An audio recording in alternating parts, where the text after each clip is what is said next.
जय जय श्री हरि भक्तों। ओम उग्र वीरम महाविष्णुम जलंतम सर्वतोमुखम नरसिंह भीषणम भद्रम मृत्युम मृत्युम नमाम्यहम्।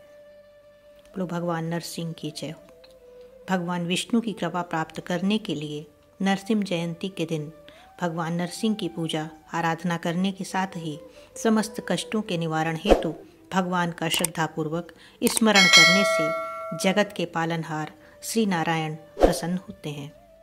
भगवान नरसिंह जी का अवतरण वैशाख शुक्ल पक्ष की चतुर्दशी तिथि के दिन हुआ था। धार्मिक मान्यता के अनुसार भगवान नरसिंह जगत के पालनहार श्री विष्णु जी के छठे अवतार हैं। भगवान विष्णु ने आधा नर और आधा सिंह का अवतार लिया था, जिसे नरसिंह अवतार के रूप में जाना जाता है।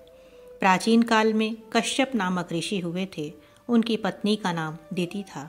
उनके दो पुत्र हुए, जिनमें से एक का नाम हिरण्याक्ष तथा दूसरे का नाम हिरण्यकश्यप था। हिरण्याक्ष को भगवान श्री विष्णु ने पृथ्वी की रक्षा हेतु वाराह रूप धरकर मार दिया था। अपने भाई की मृत्यु से दुखी और क्रोधित हिरण्यकश्यप ने भाई की मृत्यु का प्रतिशोध लेने के लिए अजेय होने का संकल्प किया। सहस्त्रों वर्षों तक उसने कठोर तप किया।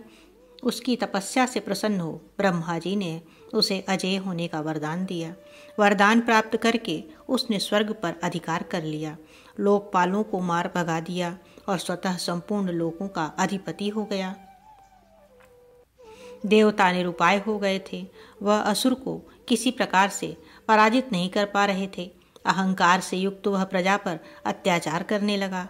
इसी दौरान हिरण्यकश्यप की पत्नी कयाधु ने एक पुत्र को जन्म दिया, जिसका नाम प्रहलाद रखा गया। एक राक्षस कुल में जन्म लेने पर भी प्रहलाद में राक्षसों जैसी कोई भी दुर्गुण मौजूद नहीं थे तथा वह भगवान नारायण का परम भक्त था तथा अपने पिता के अत्याचारों का विरोध करता था। भगवान भक्ति से प्रहलाद का मन हटाने और उसमें अपने जैसे दुर्गुण भरने के लिए हिरण्यकश्यप ने बहुत प्रयास किए। नीति अनीति सभी का प्रयोग किया, किंतु प्रहलाद अपने मार्ग से विचलित न हुआ। तब उसने प्रहलाद को मारने के षड्यंत्र रचे, मगर वह तब भी भगवान विष्णु की कृपा से प्रहलाद हर संकट से उबर आता और बच जाता था। इन सब बातों से क्षुब्ध हिरण्यकश्यप ने उसे अपनी बहन होलिका की गोद में बैठाकर जिंदा ही जलाने का प्रयास किया। होलिका को वरदान था कि अग्नि उसे नहीं जला सकती, परंतु जब प्रहलाद को होलिका की गोद में बिठाकर अग्नि में डाला गया तो उसमें होलिका तो जलकर राख हो गई, किंतु प्रहलाद का बाल बांका न हुआ। इस घटना को देखकर हिरण्यकश्यप क्रोध से भर गया। उसकी प्रजा भी अब भगवान विष्णु को पूजने लगी। तब एक दिन हिरण्यकश्यप ने प्रहलाद से पूछा कि बता, तेरा भगवान कहाँ है?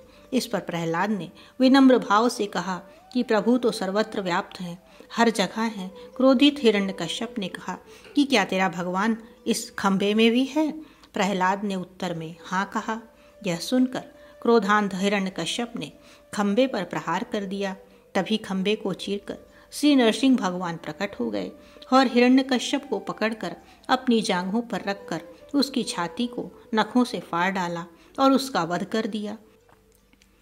श्री नरसिंह ने प्रहलाद की भक्ति से प्रसन्न होकर उसे वरदान दिया कि आज के दिन जो भी मेरा व्रत करेगा वह समस्त सुखों को भोगेगा एवं पापों से मुक्त होकर परम धाम को प्राप्त होगा। अतः इस कारण से इस दिन को नरसिंह जयंती उत्सव के रूप में मनाया जाता है। माना जाता है कि नरसिंह भगवान हर बड़े संकट से बचाते हैं।